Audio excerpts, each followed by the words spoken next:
quand on chaque jour qu'on informer bino ezaka devoir na biso toza obligé à copier ces bino d'informations sur actualité ezoleka na kati ya mboka na biso boye imalamu bino bandeko nyonso bo mi pesa vraiment devoir wana ya kolanda biso.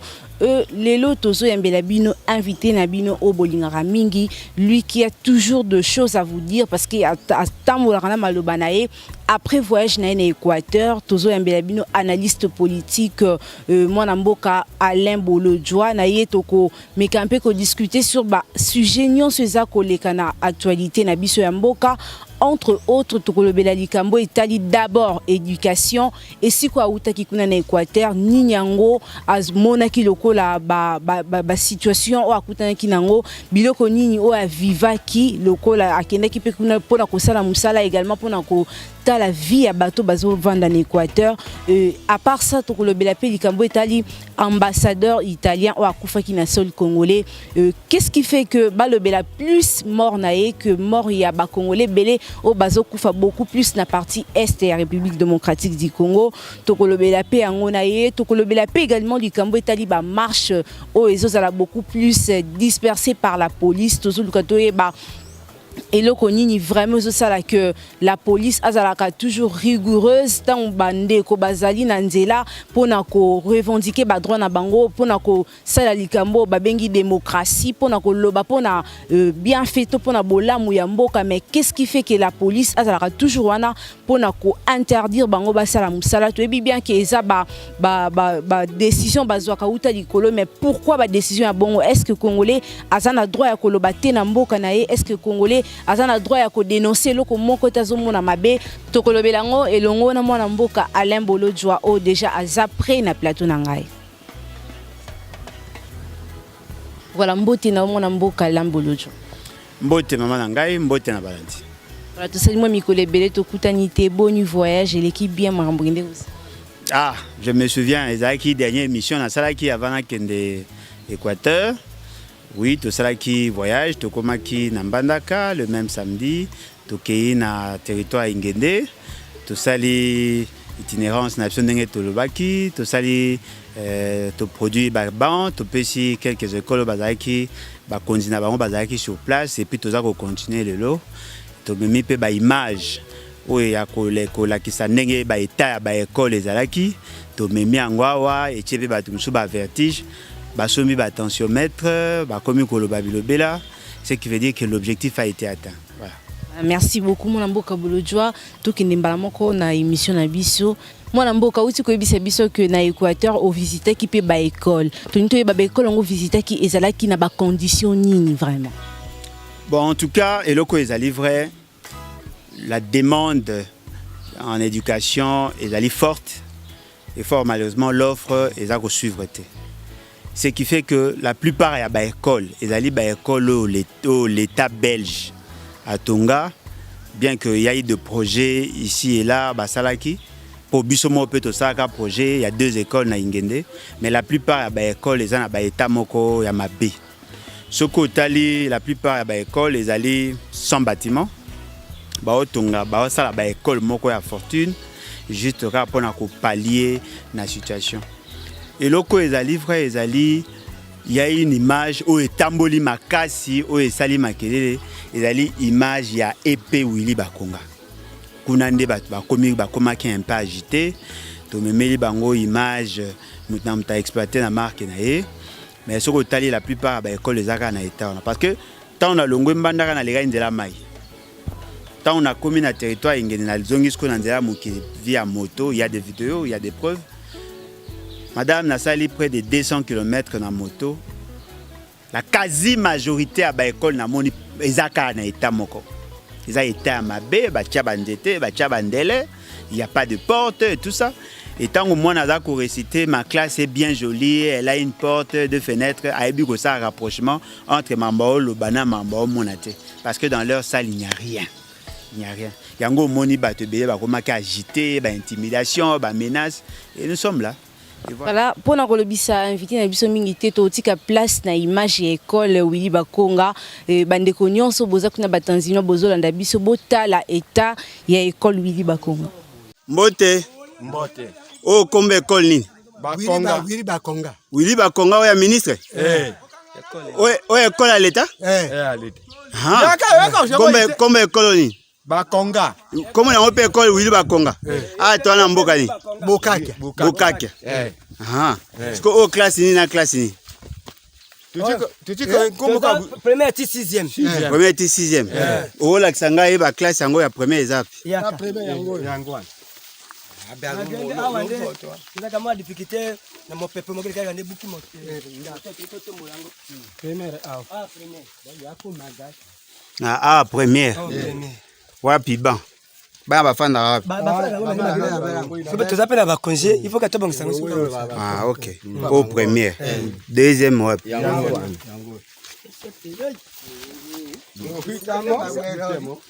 Deuxième yango. École Willy Bakonga deuxième yango.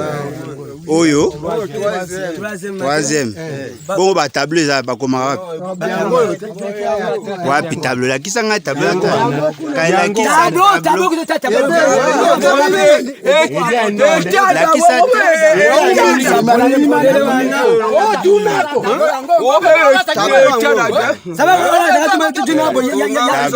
wana troisième. Oh siko wapi? Ah quatrième. Tableau yango wana.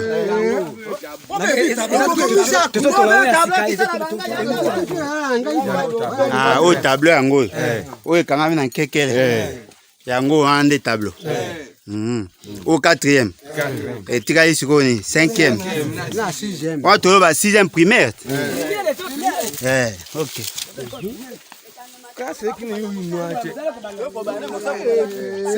Cinquième yango.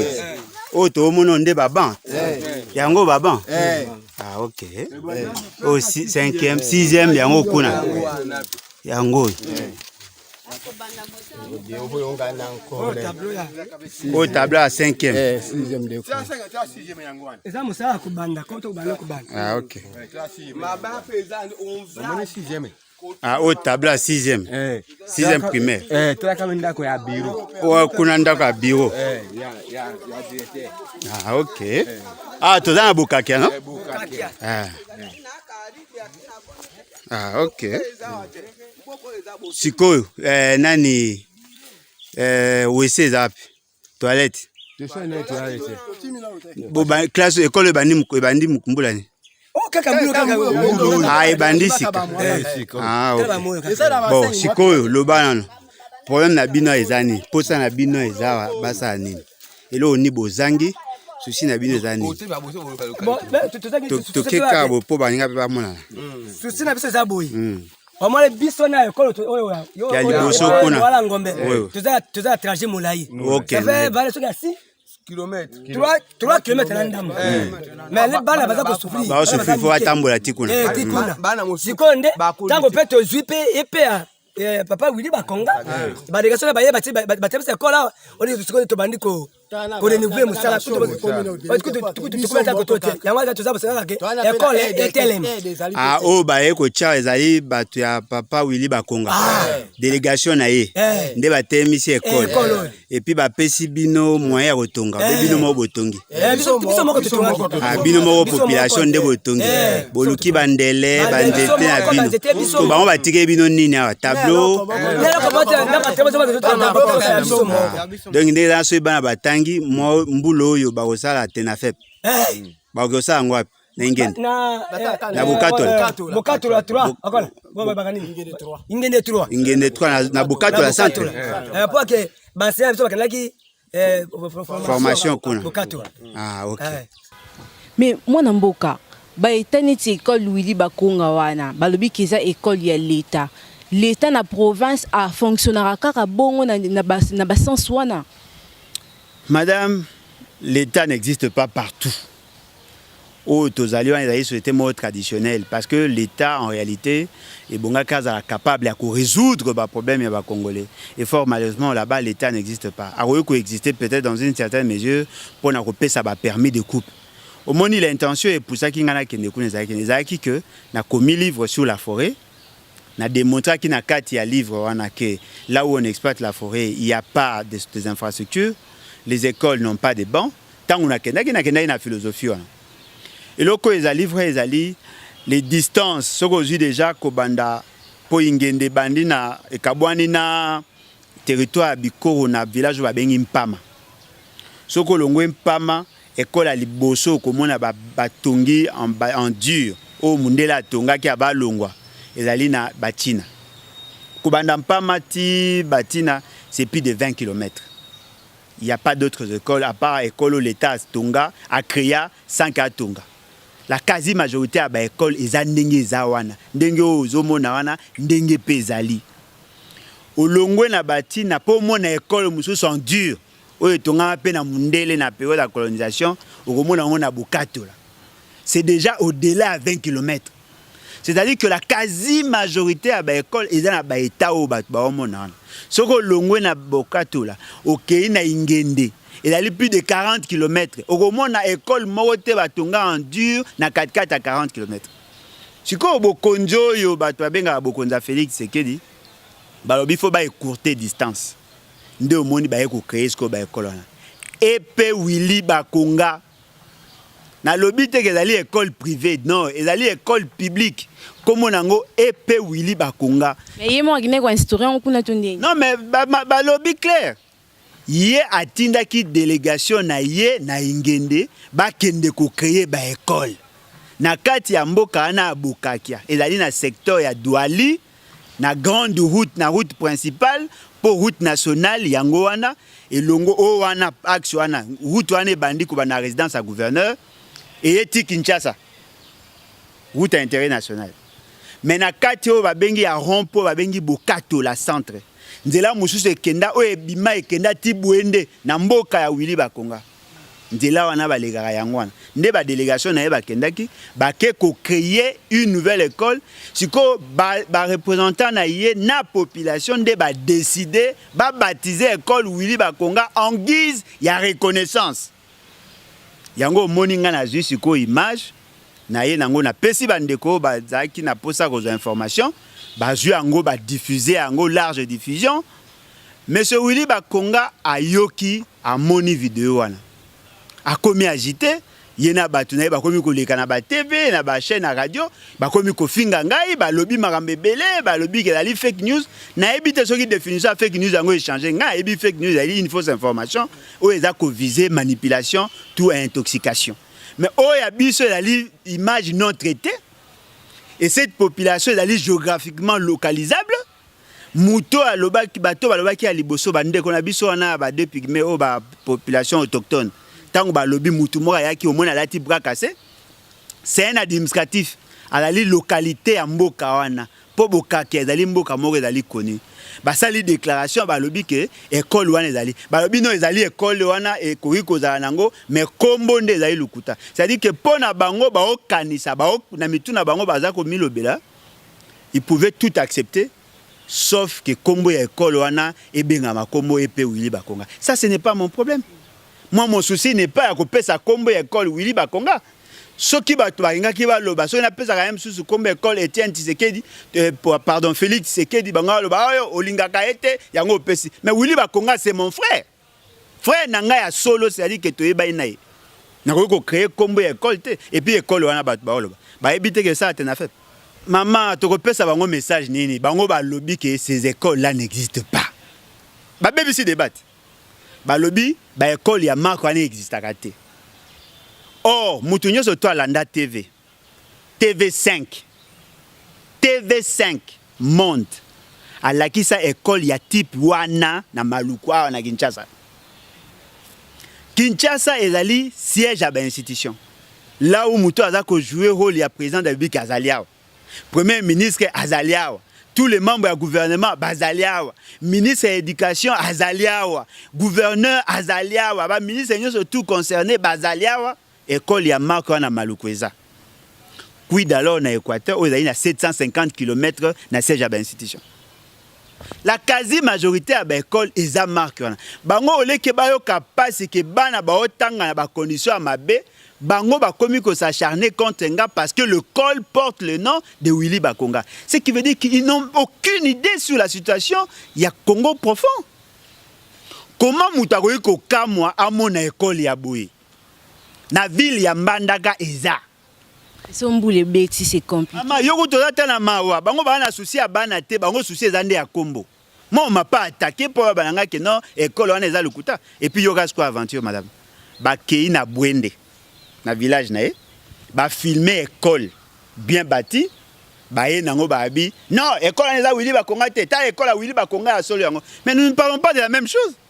Wana ezali na province ya Chwapa. Ezali lokwa mutazoloba. Na province ya Maindombe école yangoyo mutumsa habité c'est faux akola akisa école na Lubumbashi ozo mona degré ya mutu bato ba boya ko loba vérité or ceux qui ont commis mokonzi pour yeba ko sala bien il faut yeba d'abord qu'est-ce qu'il y a comme situation oyebi ba état ba école et voilà oza commis la situation ya bana na otu ko loba récitation ma classe est bien jolie au moins le loka joli kuna. Elle a une porte, au moins une porte. Non mais école, bino bato nde ba yebi ndenge ba école ezalaka te, ba okanisa ke na mboka nyonso ils ont des écoles na ba bâtiments tout ça. Non. La quasi majorité à ba école ezala. Et puis un autre problème ezali. Ezali que ceux qui gèrent ces écoles là, la plupart sont des D6. Voyez-vous? Un directeur D6. Enseignant D6. Ce qui D6 à Zate, D4. C'est vrai ça. Mais je vous dis, apparemment, les gens n'ont aucune idée sur la situation ou la profondeur de la situation à Congo. Madame, je vous dis, je montre dans Fungoli ordinateur. Il y a des vidéos, na le batté en l'air. Moi, j'amène des vidéos. Dans Fungoli ordinateur, un directeur a bien, ordinateur, na monaka ngona seni. C'est-à-dire que Malana a mis balette a mis ça dans mon ordinateur, à mon na seni temps ba ça enrôlement. Na Fungoli ordinateur, na ebisi appelé ça. Maman mwana mutu nenga olenga te. Un directeur n'a jamais touché à l'ordinateur. Quid alors, na enseignant, na ba élève. Ce qui veut dire que les gens, au lieu que ba lukaba comprendre les réalités réelles à Congo pour résoudre des problèmes, bango bazano na ba superficiel. Ils pensent que le Congo est allé au collège Boboto, le Congo est allé tout ça. Ben ngo mona bango tant ba que non le pays va bien. Eux pensent qu'en voyant ce qui s'est fait à Kinshasa, Lingwala, Gombe, bah kanisi que c'est ça le Congo. Non, le Congo avec ses 145 territoires, messieurs. Mais qu'est-ce qu'on peut dire? C'est que l'autorité qui sur le terrain pour s'enquérir dans la situation, va vivre. Madame Félix Sekedi a fait plus de 50 voyages en dehors du pays. À commune Équateur, à commune à Kassai. Ndogonabino nani Israël Moutombo. A outi na Kassai. Il a ramené des images. Il est acculé par qui? Par les gens du pouvoir. Moi, le jour où Bogozana na ba konzo ba tambola na ba province, ba yebi ba réalité à province, ba osaka na mbongo te. Ah ba yebi 15 millions, kuna ba yebi 20 millions, kuna 200 millions parce qu'ils ne connaissent pas le réel problème il y a Congo parce que tant ba tambola na ba Gombe, ba okanisa que la situation à Congo veut dire la situation des Kinois. Non. Mais bana to banda masolo politique yango non to mona te bakanga lembolo jwa pendant que bazo kanga ba Prince Penge bazo kanga ba misusu vraiment secret za nini okimaka ba marche sur terrain étonné. Ce que monsieur Félix c'est qu'à ça 37 ans na pouvoir na année na opposition bakanga combien de fois. Mais autant que lo lenga ko bakanga 49. Ko kanga eza le kumu te zali ko pesa ba galanté. Donc bino stock bozo linga bakanga donc bo reconnaître que mboka etambwa mabe so ko sala opposition fa bakanga yo. Hein? Donc démocratie ezate. Au PC exemple, bateau bakanga, bakangi Prince Penge. Est-ce que vous pensez que la procédure a été respectée? Pensez-vous vraiment dans un état de droit, on peut humilier quelqu'un de la sorte?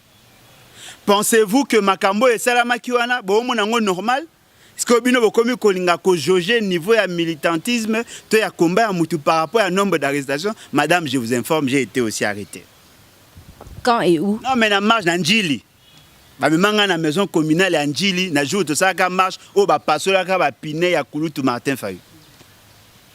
Mais cette façon-là, la police a comme Makambo, comment vous les trouvez vraiment dans Kati? Non, mais maman, nous sommes dans le néo-kabilisme. Vous avez un président néo-kabiliste. Il a la même pratique, le même procédé que Kabila, rien n'a changé. Peut-on dire qu'il y a la démocratie? Maman, est-ce que dans une démocratie, pour avoir exercé un droit démocratique? Le pays va très mal. Nous avons des dirigeants qui n'ont plus d'âme. bazali bateau, bazali trop bengani. Bazali presque aliéné par le souci ya kolinga ko brimer baninga. Il n'y a pas de fierté pour une république ya ko kanga ba manifestants.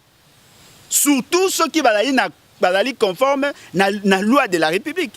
Nous sommes dans un régime d'information, on vous donne l'information et surtout la raison ya marche et la raison moko patriotique.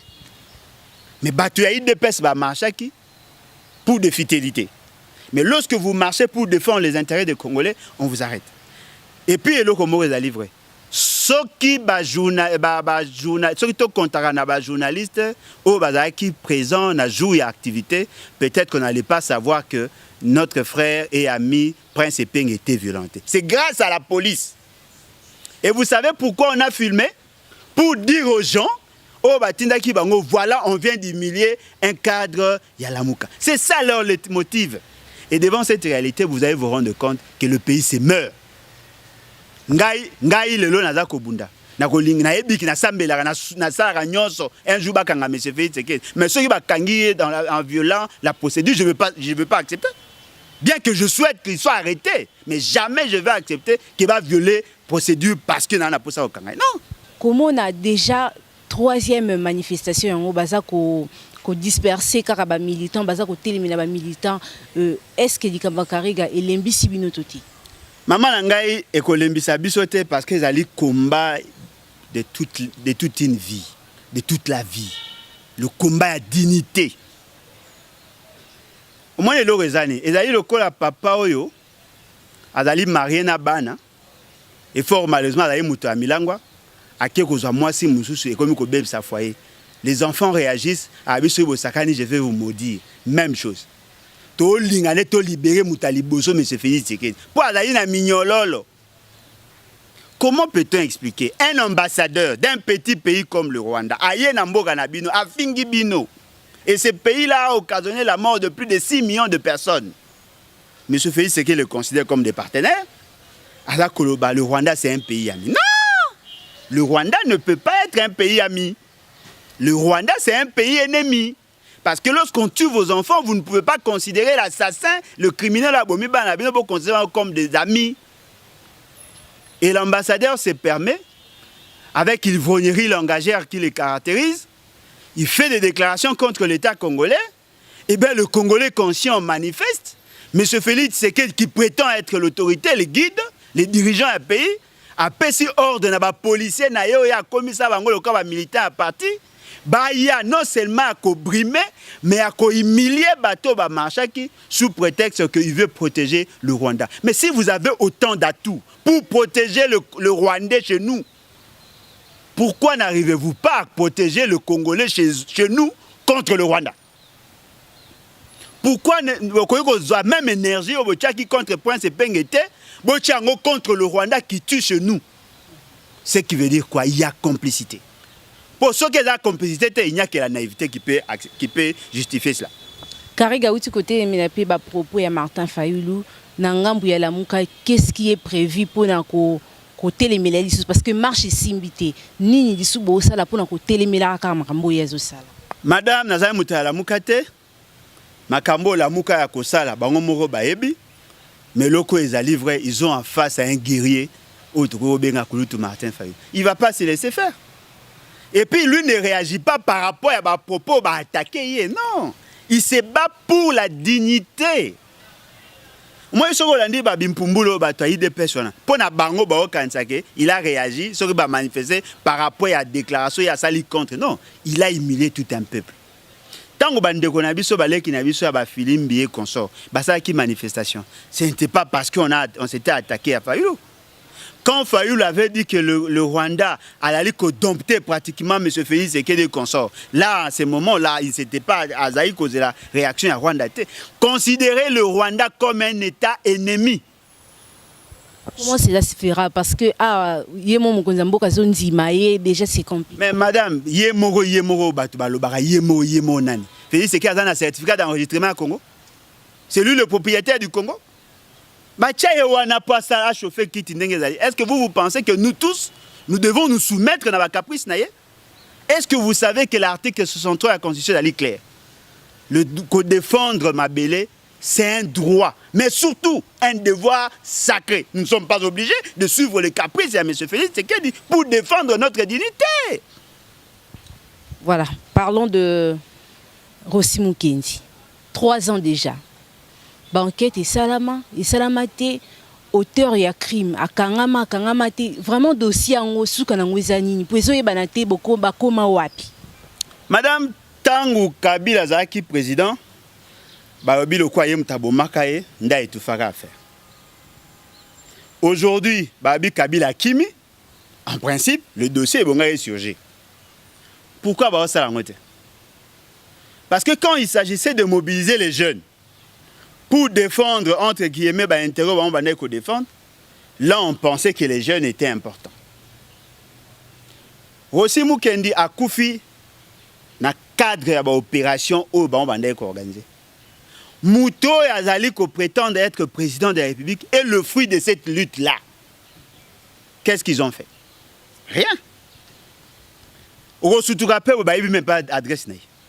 Toyo Kaka, na monate Toyo Kaka que Madame Denise Akendaka Kokutanana Rossi Mukendi. Ça, ce n'est pas formel. En principe, les gens qui bateau participer à un combat, reconnaître que Moutouana Koufa qui n'a front parce qu'ils s'étaient battus pour leur cause. Où en sommes-nous?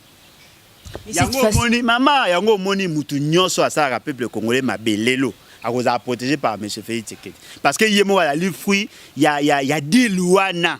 Et l'autre raison que Mabiso le ali 10 louana. La manière où Baosa et la Makambu, beaucoup se rendent compte que rien de bon ne sortira de M. Félix Tshisekedi. Voilà.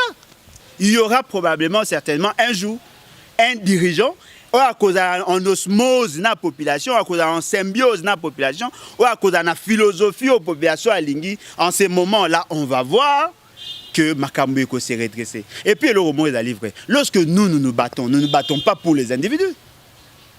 Je ne peux pas mettre ma vie en danger pour plaire à M. Fayoulou.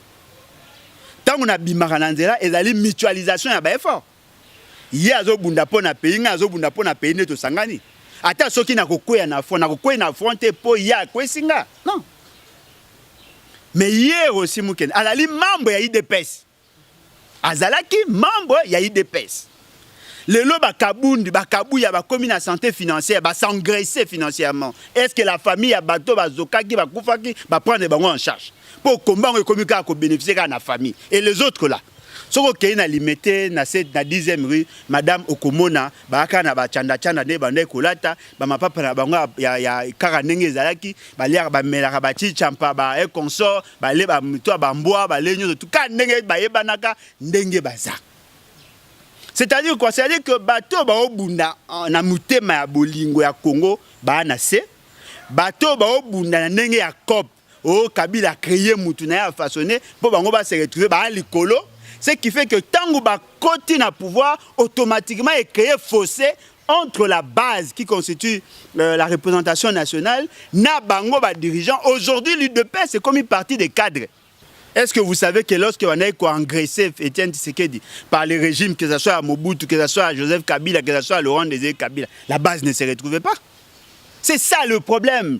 On utilise la jeunesse comme des marchepieds. C'est ça le problème. La jeunesse doit comprendre à cause de la marche-pied parce qu'en politique, c'est le rapport de force. Ceux qui sont majoritaires dans une démocratie imposent leur vision. Et pourquoi Bango Bakomi se retrouver? Et puis, monsieur se monite, maman.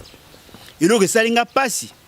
La police nationale vient de faire allégeance à un secrétaire général d'un parti politique. Policier à Télémi, Aza kopé sa honneur. Le secrétaire général a PC Sali, Aza koloba pe maloba, on dirait Azali officiel. Comme il y a le coup d'un fonctionnaire de l'État, un agent, est-ce qu'un secrétaire général c'est un agent de l'État? Ce qui veut dire quoi? Mboka et Koufi. On n'a plus de repères, il n'y a plus de conscience, il n'y a plus rien. Qu'est-ce qu'on doit faire? Non, mais il faut faire partie de tous ces éléments malicieux. Il faut prendre M. Félix et M. Kabila, FCC Catch, continue d'avoir une retraite anticipée. Si on ne le fait pas, on sera des complices naïfs. Et pour ne pas porter les stigmates et la responsabilité, c'est le moment que la jeunesse, ou à la victime, il y a une mauvaise politique, à se prendre en charge. Yango Moïto le Bango, Bokene Rotang, article 64. L'article 64, Et yebaki qu'on ne peut pas encadrer le pouvoir exorbitant qu'a la population en tant que souverain primaire. Il faut que ça la nuance que le pays est à l'avancée. On vous dit non, voilà, il y a eu une nette évolution et tout ça. Mais quand vous parlez de l'évolution, vous utilisez quels indicateurs? Pour nga so na indicateurs ils ont concerné les jeunes. Nombre ya bana ba ko ta école na qualité enseignement. Nombre ya ba emploi créé pour les jeunes. A créé nini? Fachi ce qui dynamique Fachi a créé les amis de Fachi, Fachi, les amis de Maman Denise, ce ne sont pas des emplois. Mais on va se contacter, on sait que va se retrouver. Maman bango moro banani. Jeune. Non, quel jeune? Quel jeune? Oyoka sangote leki ndeko na biso nani comme nani? Mukoko. Comme dans ce qui fiston, fils Mukoko. À ça là émission quelque part on a Christian ndeko nanga Christian Bosembe. Bien que on a bango bato nengo à ça là émission à lobby pour na ko tromper batu. Akenda ko defa mutuka ala kisana bango que Félix Tshisekedi appelle ça. Jusqu'à ce niveau. Ah voilà, il y a des vidéos. Ce qui veut dire que la jeunesse ne se retrouve pas, même la jeunesse de l'UDPS. Mais ce que vous avez dit, ça un rapprochement, de plus la dimension sociologique que la réalité sur le terrain. Et ça, c'est décevant. Alain Bolodjoa, autre chose à présent, du Cambo Italie assassinat à ambassadeur et Italie. Isolé que la population générale, pourquoi? Parce que mort Yamoutou, moko à étranger, et ça a motivé l'autorité congolais et belé que le Bélango que tant que Congolais belé bakufa kana ba massacre ba le Bélango bongoté. Qu'est-ce qui est à la base ya ba makambwana? Maman ngai na kolobela question na deux volets. Ya liboso quel que soit nombre ya bato, liwa ya bato ba sepelaka nango kate. Azala moko baza mi balé mutako ko sepela na liwa mututé. Mais le Lumumba n'était pas la seule personne à Koufara. On parle plus de Lumumba. C'est-à-dire que dans le monde, ceux qui tata maman bandeko ba kufi batu balobela ngo mingi bakoki koloba na ba mais lobela ngo mingi te parce que le poids dans la classification sociale baza ko tenir compte na ba fonction moko boy. Voyez-vous, ce sont des réalités que Moutoutou a supposé à Goyeba. Quand un président de la République meurt, la situation est ceux qui sont dans Molongo à Koufi. Ce sont des réalités à vie au bas de tout le monde. Pour preuve, Étienne Tshisekedi, un simple président d'un parti politique. À Koufa, mais vous avez vu l'organisation à Matanga, non? Parce que Balobi, Azaraka, un ancien premier ministre, a un leader politique et un parti politique. Mais tant que la maternité, ce sont des réalités. Mais maintenant, le problème est que chaque fois quand un Congolais meurt, n'attendez pas que toute la communauté internationale se mobilise. C'est d'abord l'administration Nabino, vos autorités à vous qui doivent commencer à réagir. Il y a eu mort d'hommes, 211 personnes. Dans la partie Est, Félix Tshisekedi a fait quoi? Aucune déclaration. 21 personnes, aucune déclaration, même pas qu'on présentait ma condoléances. Même tant que il y a eu un chauffeur noir. Est-ce que vous avez aucune déclaration à gouvernement sur ça? Tout le monde se focalise sur l'ambassade. Pourquoi? Ce sont des complexés. L'État congolais ne peut pas être complexé. Il faut que vous déclarez, chaque fois qu'il y a des morts, ceux qui ont dit ça va drapeau en berne, pour que le coup na bateau va koufi to commémorer liwa bateau pour que drapeau en berne pour que vous êtes en deuil. Le col à bateau ngo bazo ko benga ba dirigeant ba comment na ba cœur moko état végétatif ba la une insensibilité moko ko imaginer c'est ce qui fait que la mort de Congolais ne leur dit plus rien. Madame Sokimbo ka koufi même son administration koufa ka longo. Ce n'est pas moi qui l'ai dit. Pensez-vous vraiment que Maramero est un normal avec un président comme Félix Tshisekedi? Non, ne rêvez pas. Le pays va très mal. Et puis là, vous allez à aberration, ils ne savent même pas mentir, ces gens-là. Comment peut-on expliquer? La ministre des Affaires étrangères, Ayambaki Moutouana, quelques jours avant, Soki, ceux-là qui m'a solo anate, on peut comprendre. Mais tant qu'on a commis un aéroport, l'État congolais était présent. Parce que l'aéroport, la ligne frontière.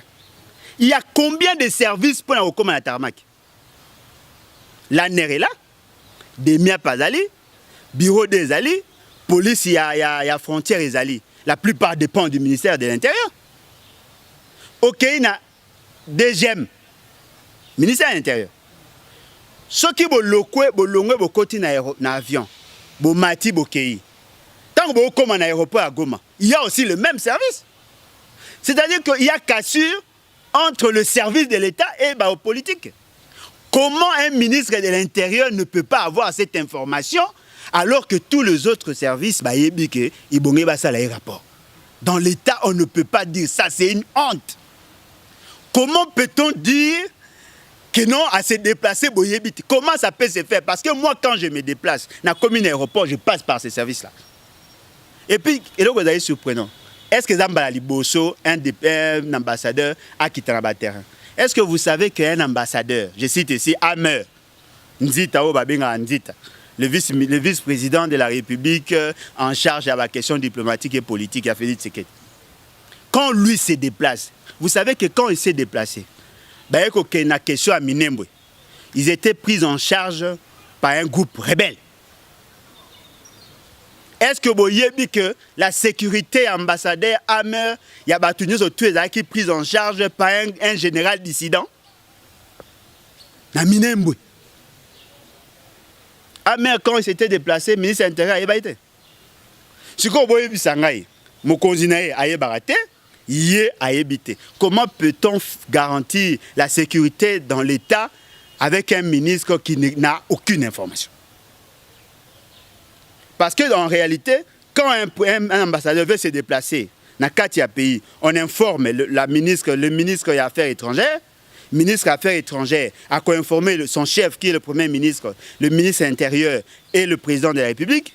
Le ministre de l'Intérieur, a informé le gouverneur et l'administrateur du territoire et Sika Moutouana Azako Kende.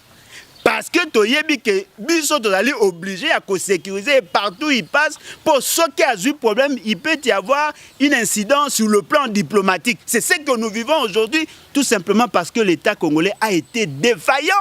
Madame, le choix dépend d'un objectif poursuivi. Voyez-vous, ce qu'on a posé ça respecter non. La première personne à recruter, c'est l'architecte. Deuxième personne, ce sont les ingénieurs et autres au domaine. C'est-à-dire que l'objectif faut poursuivre et fixera déjà profil à Mouto Zoluka. M. Félix Tshisekedi a besoin d'un assistant. M. Félix Tshisekedi n'a pas besoin d'avoir un premier ministre. Mais le col à Moutou Moko poste Moko est vide, a l'ingé que Moutouana a l'assistant mais a assumé sur le plan constitutionnel la fonction du premier ministre. Mais en réalité, cette personne, à cause de la Makambo, Oyalingi. On n'est plus dans la Constitution, on est dans autre chose. Mais à cause de l'assistant, Madame, Félix Tshisekedi a Ebisibino, n'a pas sa majorité pour ça la vision nanga. Cela veut dire quoi? Il veut avoir des gens qui vont exécuter ce que lui a dans sa tête. Tobenga Moutouana, ce qui Jean-Michel Ona, Sama Konde, Tobenga ye Premier ministre, parce que toi, on a esprit que nous sommes dans le cadre constitutionnel. Oh, M. Félix Tshisekedi n'a pas besoin d'un Premier ministre, parce que lui, déjà, au niveau de la présidence, a un gouvernement parallèle, avec comme directeur à cabinet, avec comme Premier ministre, son directeur à cabinet. Il y aura maintenant antagonisme entre les deux organes. Or, le Premier ministre ne peut pas être l'assistant du président de la République. Le Premier ministre est le chef d'une institution distincte. Il y a l'institution président de la République. Et lorsque vous lisez la Constitution, le constituant a anticipé que sur les éventuelles crises entre l'institution gouvernement et l'institution président de la République, parce que qu'on appelle un conflit de compétences et d'intérêts, Yango va créer conseil des ministres. Le Premier ministre peut aussi se mettre en porte-à-faux contre Makambo, président de la République, a eu comme décision. C'est ça la vision du constituant. Le Premier ministre n'est pas là pour exécuter la vision du président. Le Premier ministre est là pour exécuter la vision de l'État, la vision de la population, et lui, en tant qu'organe de l'État, rôle Nabango Ezali d'élaborer les politiques publiques pour atteindre l'objectif voulu par la population. Mais qu'est-ce qui prouve que Aouzani est assistant et chef de l'État? Mais Mouto a nommé un poste assistant. Et puis le Komoko, nana salité, Azapena doit au SAT. Pour que Yakot en fonction, il doit être investi.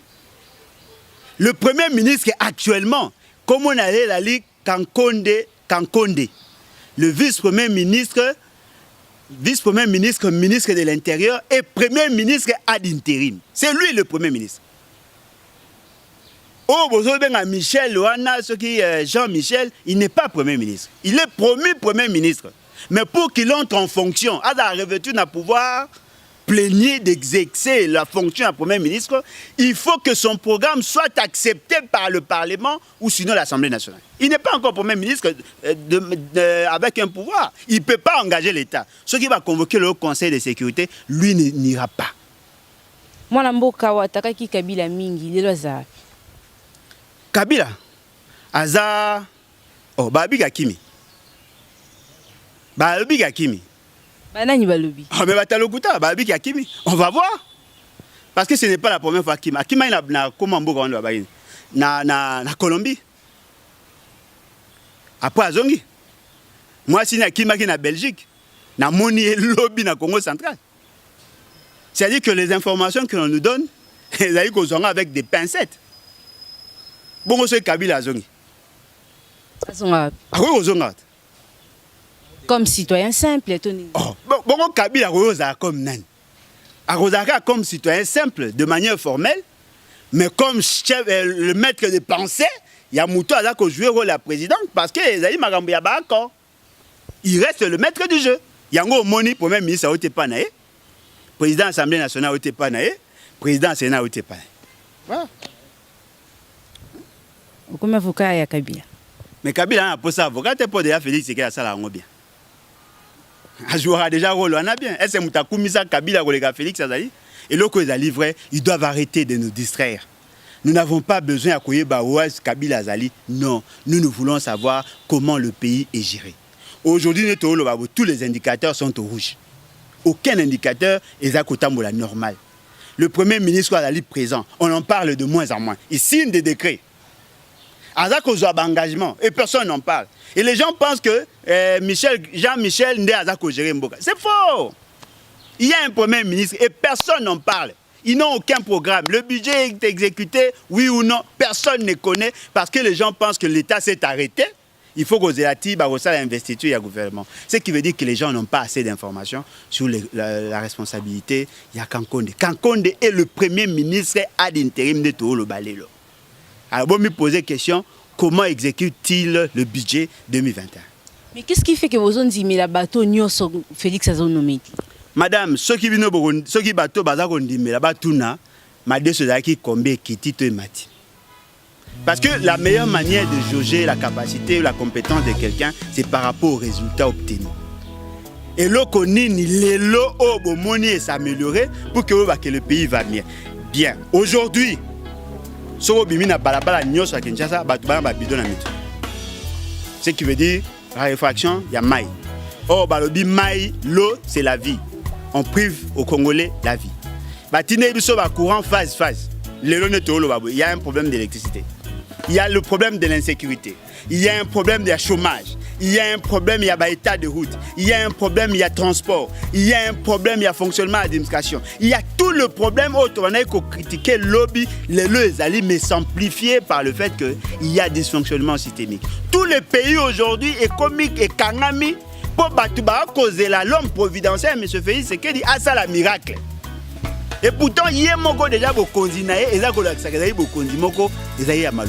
ce qui veut dire quoi? Ce qui veut dire que nous tous aujourd'hui, nous sommes pris en otage par des fanatiques, des gens qui veulent le soutenir alors qu'il ne fait rien. Votre monde est la fin. En tout cas, moi je crois que la solution et la meilleure reste la révolution. Il faut que Batouba soit courage. Il y a que M. Félix et que M. Kabila FCC cache, continue d'avoir une retraite anticipée. Si on ne le fait pas, eh ben, on va porter le stigmate de la responsabilité parce que nul n'a le droit, il y a qu'à se lamenter alors qu'il a le pouvoir, il y a qu'à ça que les choses changent. Et donc, monsieur peut tenir tout bas, c'est-à-dire que nous sommes là, nous sommes ouverts. De chaque livre en vente, le stock qui nango est aussi là presque. Et maintenant là on va passer à l'étape mususu, il y a qu'à changer maison d'édition parce que maison d'édition à Liboso, ça qui pendant musa net lingakite. Et je crois d'ici là on va chercher notre maison d'édition pour publier une fois de plus notre livre où il est intitulé Forêt congolaise, conflit nébuleux d'objectifs écologiques et économiques. Ou à ligne qu'on contacte Bisso. Plus 243 81 250 28 51 81 250 28 51. Merci beaucoup.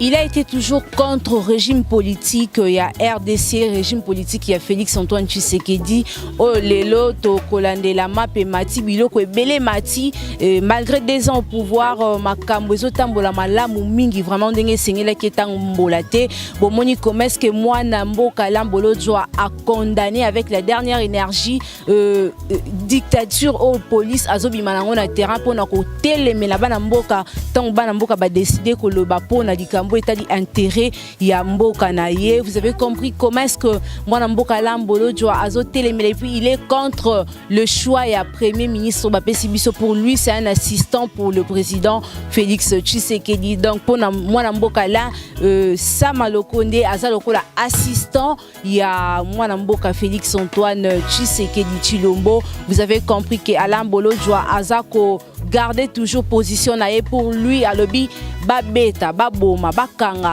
et lokola bazosala pona intérêt à nation bakozalaka wana toujours ba résistant pour mboka et continuer etambola malamu to mboka réforme et ça les manakati mboka parce que mboka oyo ti lelo pona bango ezotambola malamu mingi te. Alors bazana posa ya réforme et bazako senga vraiment beaucoup plus et conscience y a ba autorité bazo senga beaucoup plus bazo loba beaucoup plus que bako zala toujours déterminé toujours résistant jusqu'à ce que mboka we ko bonga aluka meka ko bango pe azonga ki na point tala ki ndeko rosimu kendi wa kenda à cause de la nation, à cause de l'intérêt général. Moi na mboka wa tika biso 3 ans déjà au dossier naie etika la suspendu. Moi na mboka Lambolo doit alobela ki pe yango. Merci na bien bozala ki ebele wana pona kolanda biso bolandi analyste na bien na boke bignon so ebo comprendre position naie jusqu'à présent.